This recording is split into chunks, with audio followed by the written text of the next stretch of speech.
সৌরজগতের দ্বিতীয় বৃহত্তম গ্রহ গ্যাস দানব শনির সবচেয়ে আকর্ষণীয় অনন্য বৈশিষ্ট্য হলো এর বলয়। তবে দৃষ্টিনন্দন এই বলয় হয়তো একসময় মহাকালের অতল গর্ভে হারিয়ে যাবে।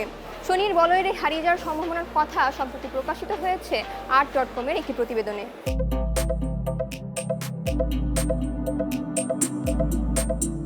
ধারণা করা হয় ১৬১০ সালে গ্যালিলিও তার টেলিস্কোপ ব্যবহার করে শনির বলয়গুলি পর্যবেক্ষণ করেছিলেন, কিন্তু তখনও পর্যন্ত এই বলয়ের গঠন শনাক্ত করতে পারেননি তিনি। তবে এরপর একে একে অনেকেই এই বলয় নিয়ে গবেষণা করেন। তাদের গবেষণায় বেরিয়ে আসে শনির এই বলয়ের নানান চমৎকৃত তথ্য।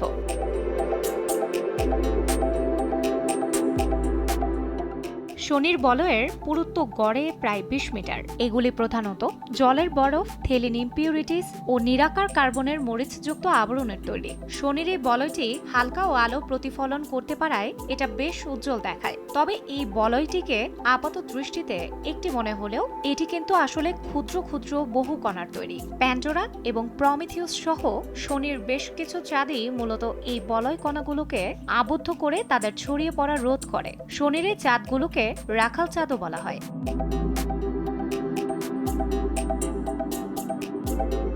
তবে খুব শীঘ্রই চাকরি হারাতে হবে শনি গ্রহের সেই বলয় রাখালদের। প্যান্ডোরা ও প্রমিথিউসের সেই বন্ধন ছিন্ন করে মহাকাশের অতল গহ্বরে আজীবনের জন্য বিলীন হয়ে যাবে এই সুদৃশ্য বলয়। হয়তো এটি ২০২৫-এর নভেম্বরের পরে বলয় শূন্য শনিকেই আমরা দেখতে পাবো। শুধু একটা সময় শনি গ্রহ তার কক্ষপথে ঘোরার সময় এমনভাবে হেলে যাবে যে ওই সময় শনি তার অতি পাতলা ও পরপর সাজানো স্তরের বলয় থেকে সরে আসবে। তখন পৃথিবী ও শনি গ্রহের মধ্যে যে কোণ তৈরি হবে তাতে ওই বলয়টি দেখতে পাওয়া যাবে না। অনেকেই মনে করছেন হয়তো আস্তে আস্তে শনি তার বলয়ের উপর নিয়ন্ত্রণ হারাতে পারে। সেক্ষেত্রে এই বিচ্ছিন্নতা হতে পারে অনির্ধারিত। তবে আর্থ.কমের প্রতিবেদন মতে এভাবে শনি তার কক্ষপথে ঘুরতে ঘুরতে পুনরায় তার বলয়ের কাছাকাছি কোণে মিলিত হবে। তবে তার জন্য অপেক্ষা করতে হবে বছর কয়েক। বিজ্ঞানীদের হিসাব মতে শনিকে তার বলয় সহ আবারও দেখা যেতে পারে ২০৩২ সালের কোনো এক সময়ে।